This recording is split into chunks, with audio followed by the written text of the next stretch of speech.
Treatment. नमस्कार madam, आपण कुठून आलात, आपलं नाव काय आणि काय त्रास होता आता आणि किती मिनिटापूर्वी? 25-30 मिनिटाची ना? हो. त्याच्यापूर्वी काय अवस्था होती आपली आणि आता काय वाटतं आणि भावना काय आहेत आपल्या? मी राखी थोरात. मी इथे कात्रजला सुखसागरनगरला राहते आणि मला सर्वायकल स्पॉन्डिलायटिसचा गेली 12 वर्षापासून त्रास आहे.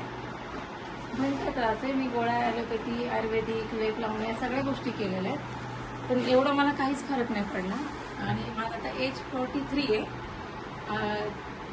मी आता येताना इथं अक्षरशः म्हणजे माझं उतरती म्हणजे मी जेणेकरून मी वृद्धावस्थेत गेलेली आहे, अशी माझी सिच्युएशन होती. घरी मला जगायची पण इच्छा नाही होती, एवढं मला त्रास होता. पण मी एक शेवटची इच्छा म्हणून इथं आली होती की जे होईल ते होईल. येताना मला इच्छा पण नव्हती, माझ्या चेहऱ्यावर खुशी पण नव्हती, जायचं म्हणून मी आले. मला ते एका सेटिंगमध्येच खूप आनंद वाटला. खूप माझी 2 मुलं लहान आहेत. मला असं वाटतं की मी त्यांचं काहीच नाही करू शकणार. आता काय वाटतं? आता मला वाटतं की मी सगळं करू शकेन. काही थँक्यू काळजी सर, करू नका. Thank you so much sir.